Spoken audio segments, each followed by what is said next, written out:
It is now my greatest honor and privilege to introduce our keynote speaker for today, Will Miller, who is the president of the Wallace Foundation. Since 2011, Will Miller has been the president of that foundation, an independent national foundation that is the philanthropic legacy of DeWitt and Lila Acheson Wallace, the founders of the Reader's Digest Association.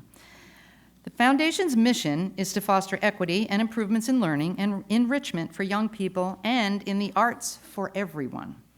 It seeks to catalyze broad impact by supporting the development, testing, and sharing of new solutions and effective practices in its three main areas of focus: school leadership, youth development, and arts. The former chairman of Irwin Management Company, a privately owned investment management firm in Columbus, Indiana, Mr. Miller has significant leadership experience in civic, nonprofit, and philanthropic sectors. He has served on the boards of the John D. and Catherine T. MacArthur Foundation, Yale University, Public Radio International, where he served 5 years as chairman of the board. He has also played key roles in a variety of civic and educational reform efforts in Indiana. He had a long career with Irwin Management, serving from 1983 to 1990 as president and CEO, and from 1990 to 2011 as chairman. From 1990 to 2009, he served as chairman and CEO of Irwin Financial, a publicly held financial services company separate from the Irwin Management. Will was a founding member of the Community Education Coalition of Columbus and served as co-chair of the Central Indiana Corporate Partnership. With Columbus's mayor, he co-chaired Vision 2020, a major civic investment initiative focused on rebuilding the city center of Columbus. He currently serves on the board of Cummins Inc. and 3 mutual funds managed by Capital Research and Management. He was elected a fellow of the American Academy of Arts and Sciences in 2008. In addition, in 2021, the Wallace Foundation published a systematic synthesis of 2 decades of research on how principles affect students and schools. The report states, and I quote, "This groundbreaking synthesis of research on school principles finds that effective principles have positive impacts on student achievement and attendance, as well as teacher satisfaction and retention." Cahn Fellowship could not agree more. We have asked Will to speak to us today because of this foundation's unusual 23-year investment totaling more than $500 million to learn about what it takes to effectively prepare and support school principals. The length of Wallace's commitment, which continues today, has been applauded by at least 3 former U.S. Secretaries of Education, and it's generated a rich trove of knowledge that he will draw on today. The Wallace Foundation truly understands the importance of what you do, each and every one of you. I am honored to have President Will Miller, a man who understands the importance of all that you do, here today. Please join me in welcoming him to the podium.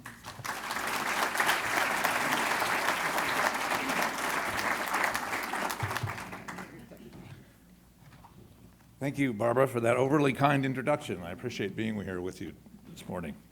I'm joined by a couple of colleagues from the Wallace Foundation, and I'd like them to stand so you know who they are. Rotunda Floyd Cooper is our Vice President of Education Leadership. All right.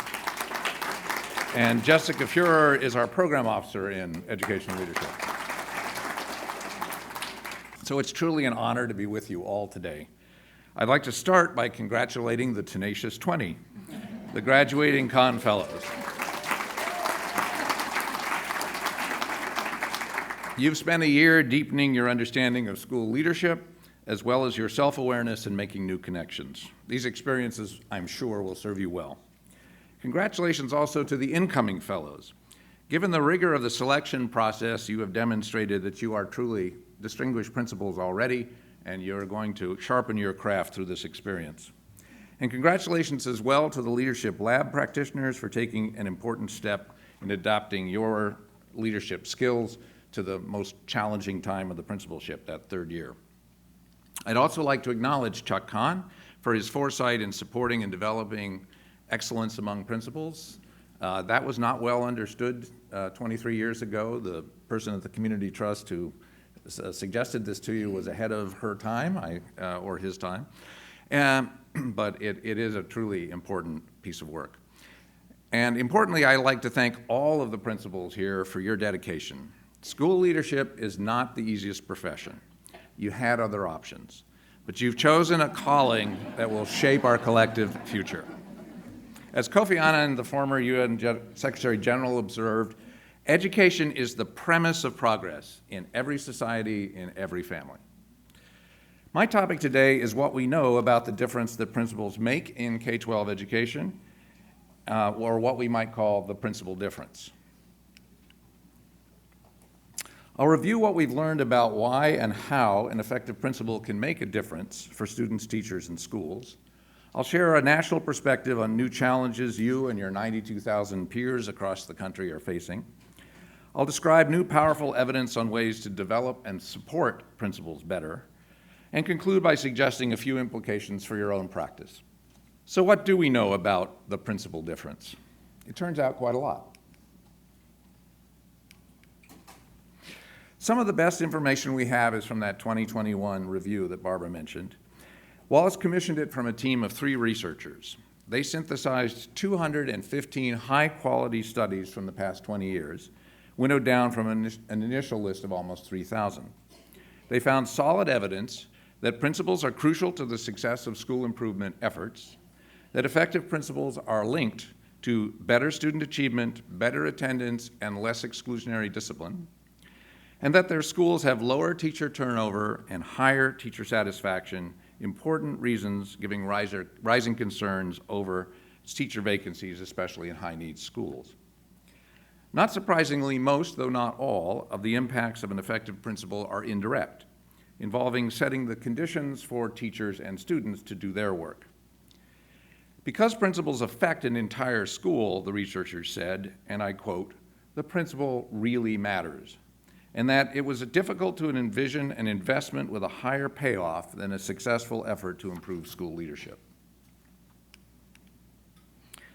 The team also shed light on how principals can make this difference. They found 3 skills are essential: people skills, such as the ability to communicate and build relationship capital and trust; instructional skills to help support teachers, who among the factors within the control of the school have the greatest direct impact on student outcomes; and organizational skills, like using data and effectively allocating resources. But having these skills was not quite enough. The weight of the evidence suggested that principals also need to channel these skills into 4 key behaviors, as illustrated by the graphic on the right. These include engaging in instructionally focused interactions with teachers, building a productive climate, facilitating collaboration and learning communities for educators to learn from each other, and managing people and resources strategically. The researchers also note some caveats related to these behaviors, such as not all instructionally focused interactions with teachers, like random drop-ins to classrooms, are effective. Some may even be counterproductive. So an effective principal not only has the requisite skills, but also understands how and when to use them in enacting the key behaviors. The researchers also found growing evidence about what the 4 crucial behaviors look like when carried out with an equity lens to ensure that all students benefit. For example, instructionally focused interactions can include ensuring teachers have high expectations for all students, especially those from marginalized communities. Cultivating a productive climate can include helping diverse students feel valued and engaging with parents as allies to support their children's learning. Principals of color have positive impacts on both students of color and teachers of color. However, the researchers found that principal race or ethnicity is not destiny. White principals can also create equitable schooling experiences for students from marginalized communities. I'm happy to report that this growing evidence base on the principal difference has helped spur greater recognition of the importance of principals among policymakers. Back in 1987, this was not so much the case. As a blue ribbon panel pointed out at the time, the field of educational administration lacked even a definition of effective school leadership.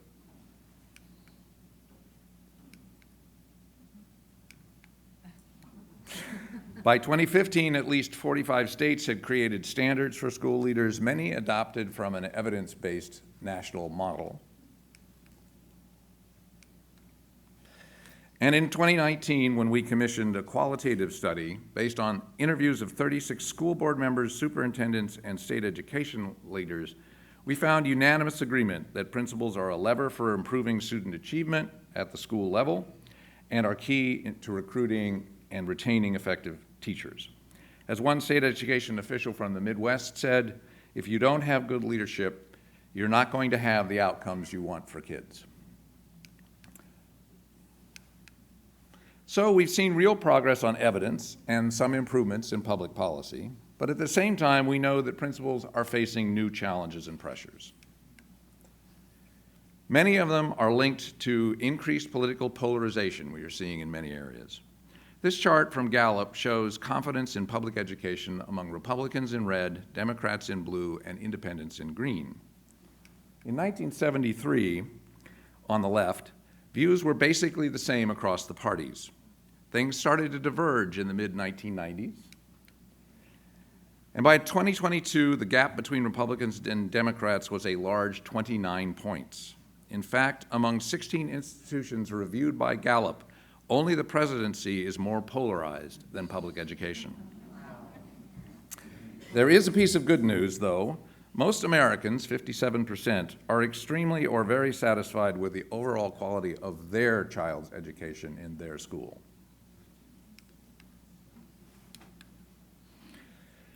Nonetheless, the decline and divergence in confidence in public education highlights some real disagreements between liberals and conservatives about what students should be taught, particularly around racial discrimination in America and gender identity. Some politicians have found it useful to highlight these disagreements, fueling conflict between educators and groups outside of the system, like parents and families. Nearly half of districts are seeing heightened document requests under the Freedom of Information Act, also called FOIA. And in a recent poll, a third of the responding districts reported receiving verbal or written threats, mainly from parents and family members. And nearly half of principals of color report experiencing racial discrimination, again, mainly from parents and family. And it's also clear that stress is rising. In a recent survey, 35% of working adults reported frequent job-related stress. Teachers are at 73%, and principals at 85%, more than double that average. These are alarming statistics. Of equal concern, the percentage of principals who say the stress and disappointments of the job are worth it fell from 85% to 60% over the past 6 years, and 59% of principals now report feeling burned out in their jobs. So it's perhaps not surprising that there are warning signs that more want to leave. In a survey of 300 districts done from October to December 2022, district leaders reported principal attrition rose from 3% before the pandemic to 16% in the 2021-22 school year. That's a 5-fold increase from pre-pandemic figures. Importantly, poor well-being and adverse working conditions were associated with an intention to leave, while supportive school environments, including active involvement in district decision-making, were associated with better well-being and lower intention to leave. By July of 2022, Tabitha Wallace from the North Carolina Department of Public Instruction put it starkly, principals pour into the vessels of everyone else, but who is meeting the needs of the principals? The RAND Corporation does an annual survey of a panel of school district leaders that we help support. Among the conclusions drawn from its most recent survey, RAND urged everyone in the education system to seek to understand how the school leader job is changing and develop policies to attract and retain high-quality principals like all of you. So what can we do? Fortunately, we have some evidence of what works, and let me mention 3 potential solutions. The first is peer learning, like the Cahn Fellows program. Barbara has shared impressive survey data with me that, for example, after just 1 year, Cahn participants report improvements in trust levels between teachers and the administration and better relationships between schools and families. Another effective approach is for districts to take an evidence-based systemic approach to developing and supporting principals, a model we call a comprehensive aligned principal pipeline. Finally, state education agencies can build statewide networks through collaboration with schools of education and even community-based organizations that can better develop and support principals at a larger scale than districts are able to do themselves. So let's go a little bit deeper into the idea of a comprehensive aligned principal pipeline. Historically, in most districts, the development, placement, and support of principals has been handled in a fragmented and informal way by district leaders. Potential school leaders were identified, encouraged, and placed based primarily on personal networks. The people district leaders knew well. In 2011, the Wallace Foundation launched an initiative in partnership with 6 large high-needs districts across the country to develop and test a strategic approach to leadership development, placement, and support that we call a comprehensive aligned pipeline. The infographic on this slide illustrates the 7 elements that emerged from this effort, ranging from leader standards to partnerships with university principal preparation programs to rethinking how principals are placed in schools and how they're evaluated and supported. There's more to these pipelines than I can describe in a few minutes, so I urge you to visit our website to learn more about it. When we launched this initiative, we didn't know what would happen, but the results were remarkable. Based on an analysis by RAND, comparing over 800 schools in pipeline districts to more than 4,000 similar schools matched in the same state, we saw that pipeline schools outperformed their comparison schools to a statistically significant degree in math at all grade levels and in reading at elementary and middle school. Principal retention also improved, with new principals 8% more likely to remain after 3 years in pipeline schools relative to placements in comparable schools in other districts. The results were also cost-effective for these large districts, costing less than 0.5% of their annual budgets, or as Rand put it, providing larger gains for fewer resources. Finally, all 6 districts operating in different contexts and different states were able to implement all of the elements of a comprehensive aligned pipeline and see the benefits. The researchers at RAND concluded that this model for principal development, placement, and support is feasible, affordable, and effective. They also noted they could find no other comprehensive district-wide initiative with demonstrated positive results of this magnitude on student achievement. The approach not only has systems-level benefits, it makes a difference in individual lives. In 2013, Jamie Whitfield Coffin was one of the newly minted pipeline principals in Prince George's County in Maryland. Looking back in 2019, she told us, "It's good to just have someone to lean on. There's a network of people who are there supporting me along this walk, along this journey of being a principal." One reason for Jamie's comment was improved principal supervision, a role some of you may go on to. When 6 districts we funded in a separate initiative from the principal pipeline work refocused supervision on support and away from compliance, and gave supervisors fewer principals to oversee, the proportion of principals saying their central office is, quote, organized to support me in my role as a principal, unquote, rose from 41% to 57%. This is a substantial improvement in the kind of positive working conditions that RAND found was linked to principal retention. Effective supervision was also a two-way street. Supervisors not only communicated central office strategies to principals, they also advocated for principals with their central office colleagues. Interestingly, in the principal supervisor initiatives, teachers did not perceive changes in their principals, so there's still more to learn about effective principal supervision. Similarly, no one element of the principal pipeline model could be identified as making a bigger contribution to the outcomes than other elements. This is why we emphasize that the model is comprehensive and aligned. The evidence suggests you really do need to take a systems approach. Moving to the state level, with relatively modest sums from Wallace to help, we've seen states build networks to support principal effectiveness. For example, to address the specific challenges of working in urban settings, Wisconsin created an Institute for Principals in collaboration with its Big 5 urban districts. Missouri created a statewide leadership development system that boosted 3-year retention rates to 98% for program participants, enough to lift the overall retention rate of principals in the entire state from 82 to 87%. So let me sum up and share a few implications. We have a growing base of solid evidence that effective principals benefit teachers and students and drive school success. The critical role of school leadership is increasingly recognized by policymakers at the state and federal level. We also know that principals, as well as teachers, everywhere are under greater pressure, leading to increased attrition. So if we want a public education system to be effective for all students, we all need to support your success and the success of other principals like you, so you can make the principal difference for students, teachers, and schools. Let me suggest 4 things that you can do. First, in your own practice, focus on sustaining or incorporating those 4 key behaviors and 3 critical skills of an effective principal that the evidence links to benefits. Second, advocate for your district to put in place a comprehensive, aligned principal pipeline if it doesn't already have one.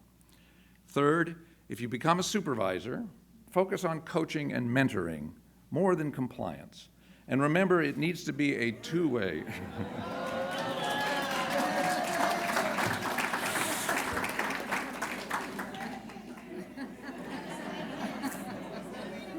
Thank you for that support. And remember, it needs to be a two-way role in which you represent the interests of principals within the central office. Finally, if you become a superintendent or associate superintendent someday, make principals and what it takes to support them a top strategic priority for your district.